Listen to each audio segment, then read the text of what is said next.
13절까지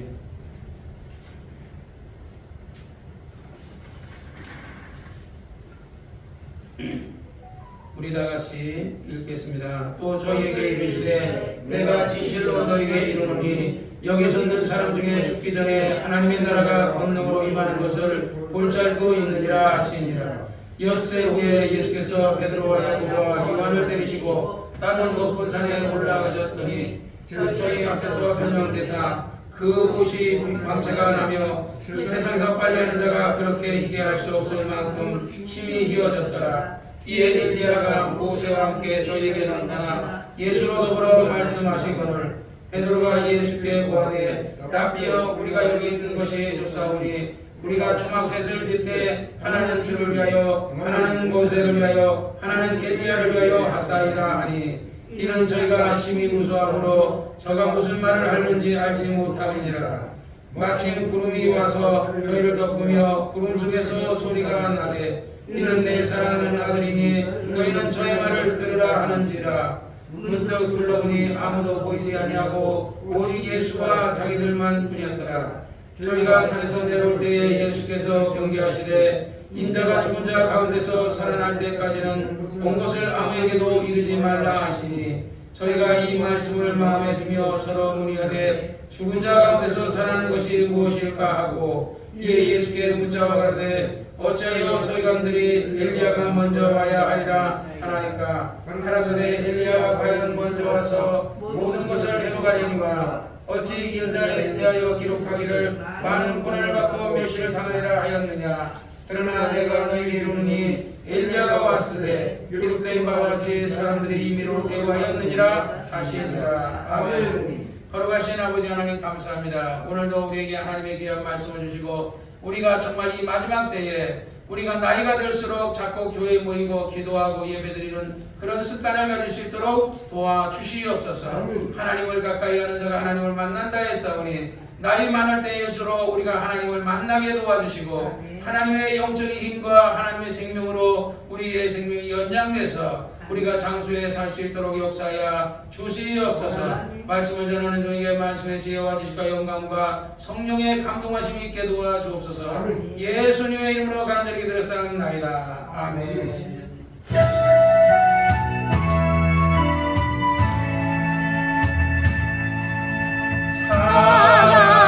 사랑하는 자여 내 영혼이 잘된 같이 내가 범사에 잘되고 강건하기를 내가 간구하노라.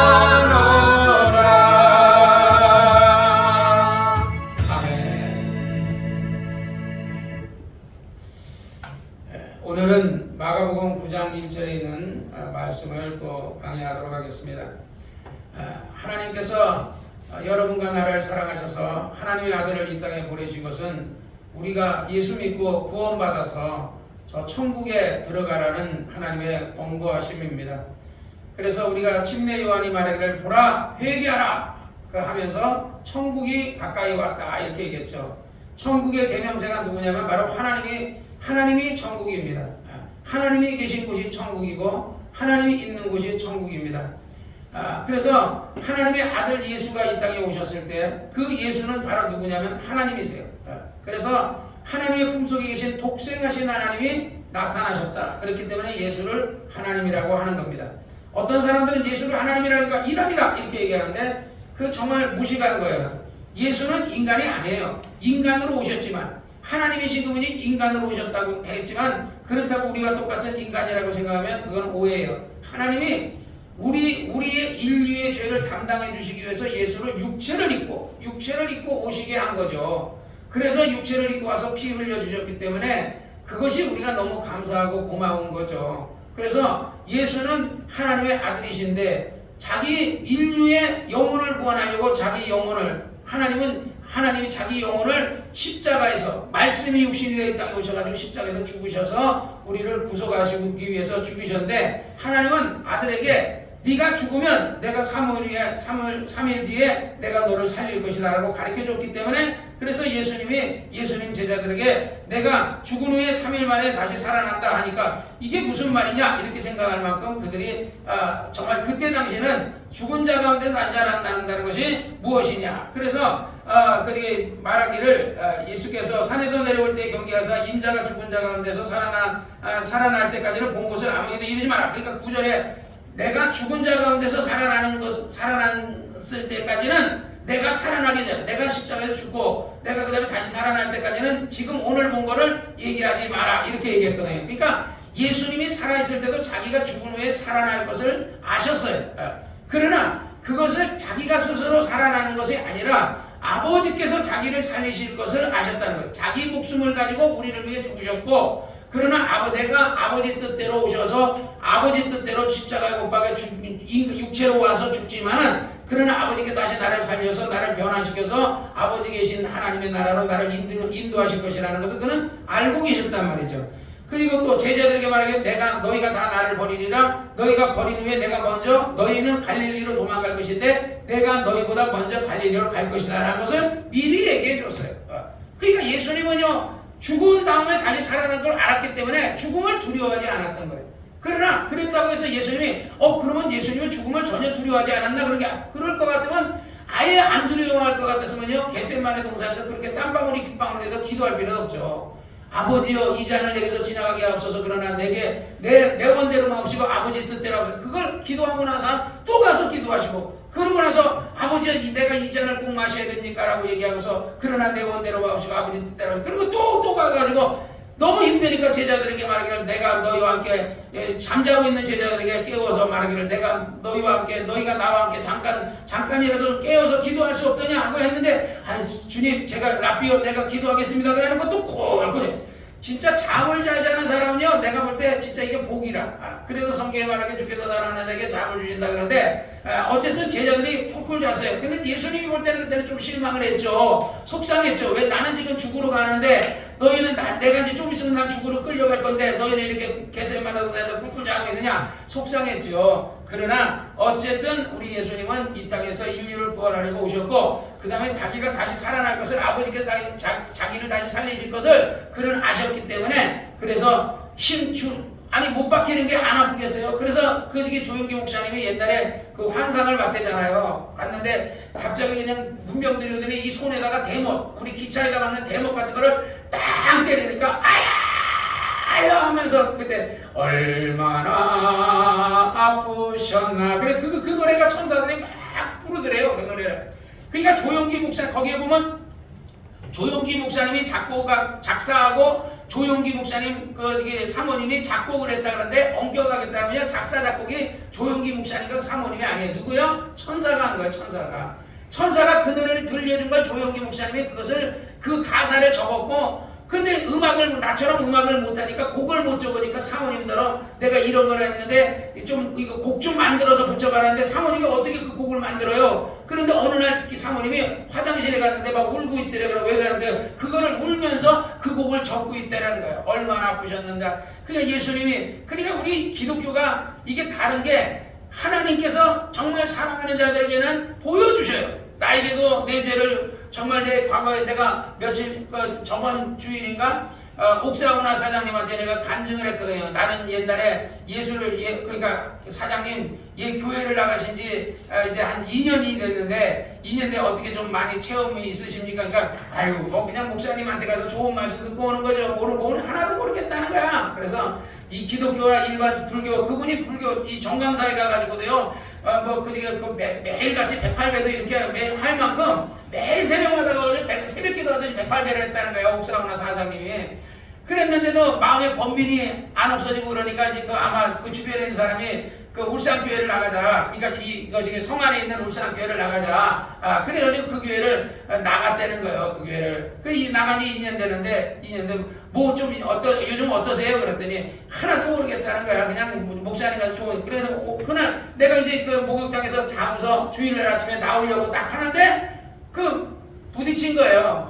엘리베이터에서. 왜냐면 엘리베이터가 5층에서 내려오더라고. 5층에서 내려오면 사장님이 탔겠네? 왜냐면 우리는 4층에서 타니까. 그런데 아니라 그러니까 띵 열리더라고. 그래서 준비하고서 옷 장비가 명품 옷 같은 거 딱 입고서 교회 갈 준비를 딱 해가 내려오길래 내가 그 전날 그날도 내가 이제 그 전도도 했지만은 그래서 이제 그날도 또 이렇게 했어요. 그래서 어쨌든 내가 이제 그 사장님에게 내가 간증을 하면서 내가 이렇게 하나님께서 나에게 이렇게 환상을 보여줘서 내 죄를 필름처럼 보여줬다는 것과 김순덕 장로를 고쳐주신 이런 신유 같은 거를 내가 얘기하고 내가 전해줬어요. 어쨌든 우리 신앙생활이라는 것은 체험이 있어야 돼요. 그냥 교회만 오래 다닌다고 해서 그것이 신앙이 있는 사람이 아니고 하나님 앞에 기도해야 돼요.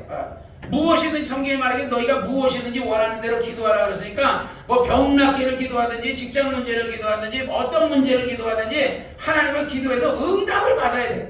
체험이 있는 신앙이 돼야 이 신앙이 종교인이 안 되고 참 신앙인이 돼서 하나님을 의지하고 또 다음에 어려운 일을 당할 때 헤쳐나갈 수 있거든요. 그러니까 우리는 계속해서 병 고쳐달라는 기도는요 죽을 때까지 해야 돼요. 성경에도 보면 엘리사가 병들어 죽을 때에 그 이스라엘의 그 왕이 이제 그 엘리사가 죽는다 그러니까 막 울면서 내 아버지여 내 아버지여 이스라엘의 군병이여 이스라엘 마병이여 이제 죽으면 어떡하냐 이거지. 아람 군대가 저렇게 우리를 호시탐탐 노리고 있는데 엘리사는 그러니까 그 얘기를 내가 이제 그 조용기 목사님한테 설교할 때 옛날에 들었는데 그 조 목사님이 그러는 거야. 자기 엘리야는 지금 병들어서 죽어가고 있는데 이스라엘의 왕이 와가지고 정말 자기를 이제 선지자가 죽으면 어떡하냐. 그러니까 선지자가 있었기 때문에 이 나라가 망하지 않고 여지까지 선지자가 지켜줬는데 이제 선지자가 죽으니까 이제 큰일 났다. 그러니까 왕이 선지자를 그러니까 아버지여 그래서 아버지여. 이스라엘 내 아버지여 내 아버지여. 이제 당신이 죽으면 이 나라 어떡하냐. 그러니까 그 활과 화살을 가져오라 그래가지고 활을 가져오니까 화살을 갖다가 엘리사가 저 창문 너머로 쏘라고 그러니까 팍 쏴요. 그 다음에 활을 가져오니까 활을 가져가지고 이 땅을 치소서. 그러니까 땅을 이 사람이 왕이 이스라엘 그 요아스 왕이 땅을 3번만 땅 때리니까 그 엘리사가 화를 내는 거예요. 왜 3번 때렸냐니까. 5번이든 6번이든 때려야 되는데 막 10번이든 막 땅 때려야 되는데 그러니까 이게 선지자가 자세히 안 가르쳐주니까 모르는 거지. 왕은 때리려니까 3번만 땅 3번 때린 거야. 그래 화를 내면서 왕이 3번 때렸기 때문에 아람 나라와 전쟁에서 3번은 이기는데 4번째부터 이제 진다 이거야. 그래서 나중에 4번째 돼서 이게 나중에 망하거든요. 그러니까 우리가 하나님 앞에 그게 뭐예요? 4번 때리나 3번 때리나 5번 때리나 그게 문제가 아니고 우리는요 하나님을 기도할 때 몇 번 기도해야 돼요. 우리가 어려운 일을 나한테 몇 번 기도해야 돼. 1번 기도하고 2번 기도하고 3번 기도하고 기도하는 게 아니라 한 번이든 두 번이든 3번이든 10번이든 100번이든 1000번이든 죽을 때까지 우리는 하나님 앞에 기도하는 여러분이 되시기를 주의 이름으로 축원합니다. 그래서 그랬더니 그리고 나서 이제 엘리사가 죽었거든요. 죽고 난 다음에 그리고 나서 그 북이스라엘 이스라엘 왕이 아람 나라 군대 가지고 3번까지는 이겼는데 4번째부터 전쟁에 져서 결국 망하게 되거든요. 그러니까 우리 그것이 왜 그런 것을 기록해 놓겠어요? 선지자는 죽어갈지라도 선지자가 하는 말은 하나님께서 하나님의 대신 선지자는 하나님을 대신하는 것처럼 목사는 하나님을 대신해서 여러분에게 하나님의 나라의 말씀을 전해주는 거거든요. 내가 내 말을 전하는 것이 아니라 하나님의 말씀을 전하는 것이고 예수님의 말씀을 전하는 것이고 보혜사 성령 하나님의 말씀을 증거하는 것이다 이 말이죠. 그래서 우리는 정말 어찌하든지 하나님 앞에 정말 열심히 기도하는 여러분이 되시기를 주의 이름으로 축원합니다. 오늘 본문에 보니까 또 저희에게 이르시되 내가 진실로 너희에게 이르노니 여기 서 있는 사람 중에 죽기 전에 하나님의 나라가 권능으로 임하는 것을 볼 자들이 있느니라. 그러니까 여기서 하나님의 나라가 그러니까 사람들이 생각할 때는 하나님의 나라가 예수님이 재림하시듯이 이런 나라가 오나 그런데 여러분 예수님이 재림할 때도 하나님의 나라가 임하는 거지만요 예수님이 초림하실 때도 하나님의 나라가 임하는 겁니다. 그래서 침례 요한이 보라 천국이 가까이 왔다. 천국이 누가 가까이 온 거예요? 예수님이 가까이 온 거예요. 아직은 예수님이 등장하지 않았어요. 그런데 침례 요한이 예수님이 가까이 왔다는 것을 표현을 이 메시아가 왔다 이렇게 얘기하지 않고 천국이 가까이 왔다 이렇게 설명한 겁니다.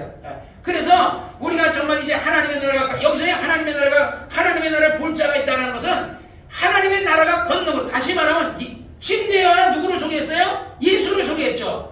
근데 예수님이 지금 너희가 죽기 전에 하나님의 나라가 권능으로 임하는 게 누가 임해요? 성령이 임하죠.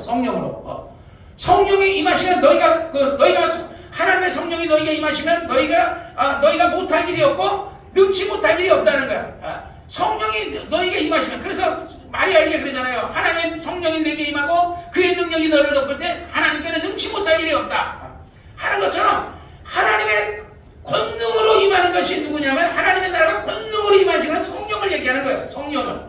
그러니까 침례 요한이 천국을 보라, 천국이 가까웠다고 하는 것은 예수를 얘기하는 것이고, 예수님이 천국을 얘기하는 것은 이제 구원의 날이 가까웠다. 이제는 이전까지는 너희가 죄로 인해서 너희가 그 1년에 한 번씩 양을 잡아서 번제로 드렸지만, 그리고 400년 동안 너희가 이스라엘 백성들이 죄를 지으러 하나님의 선지 400년 동안 선지자를 안 보내는데, 마지막 선지자로서 이제 침례 요한을 보내줬는데, 이제 예수님이 하나님의 나라의 구원이 너희가 가까웠다 얘기하고, 여기서 얘기하는 것은 구원을 얘기하는 것이 아니라 권능을 얘기하고 있다. 하나님의 나라가 권능으로 임하는 것을 너희가 볼 자들이 있다. 그러니까 예수께서 하늘로 승천하시면서 뭐라 그러죠? 너희는 예루살렘을 떠나지 말고 아버지 약속하신 성령을 기다리라. 성령을 기다리라. 그래서 제자들이 성령을 500여 명이 예수님이 하늘로 승천하는 것을 봤지만, 그러나 500여 명이 다 일부 사람들은 집에 가고 120명이 남아서 계속 보혜사 성령을 보내주시옵소서, 보혜사 성령을 보내주시옵소서 기도하니까 성령이 불의 꽃같이, 불의 혀가 갈라지는 것처럼 막 보니까 갑자기 그들이 방언을 말하기 시작했다 그랬거든. 성령이 그때부터 예수님의 제자들이 나가서 복음을 전하고 병든 자를 고치고, 빌립 집사는 에디오피아 내시아가 복음 전하고, 스데반 집사는 막 복음 전하다 순교하고, 막 이렇게 막 하나님의 나라가 막 베드로와 요한은 앉은 매가 내게 있는 것을 은과 금은 거리가 내게 있는 것을 너에게 주노니 곧 일어나라 하니까 앉은 매가 나면서부터 앉은 매가 된 사람이 벌떡 일어나더라. 이런 기적 같은 역사가, 이것이 성경에서 이적이라고 그러는데, 이런 역사가 막 일어난다. 정말 하나님께서 나와 여러분들에게 그런 하나님의 그 성경에 나타난 이적과 기사와 표적이, 그 기적 같은 역사가 일어나기를 주의 이름으로 축원하고, 2절에 보니까 여세 후에 예수께서 베드로와 야고보와 요한을 데리시고 따로 높은 산에 올라가셨더니, 그러거든. 베드로하고 야고보와 요한은 이 형제거든요. 요한이 형인 것 같은데, 그래서 베드로와 야고보와 요한이 데리고 따로 높은 산에 가셨는데, 그러니까 이 사람들이 아마 가장 믿음이 좋은 핵심 일꾼이었던 것 같아요.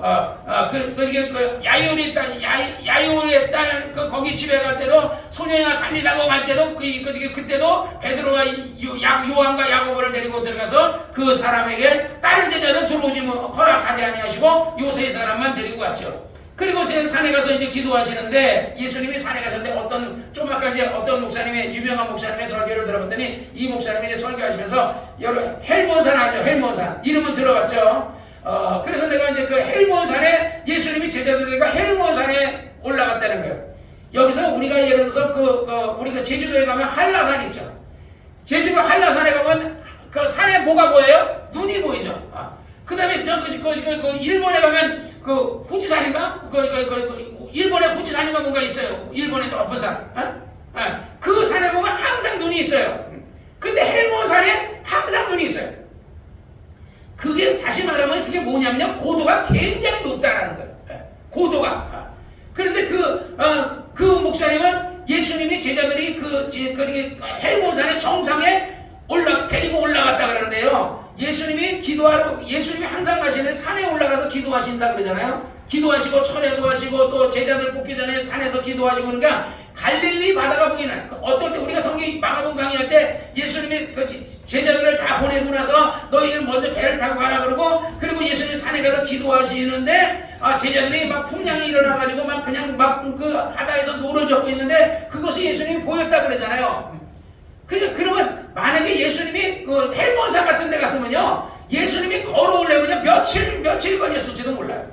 걸어오면요. 근데 예수님이 금방 내려오셨거든요. 그러니까 갈릴리 바다 옆에 있는 높은 산이 아니라 갈릴리 바다 옆에 있는 그냥 산이에요. 예수님은 항상 그 예루살렘과 유대와 이 갈릴리 바다에 있는 그 중심 그쪽 때로는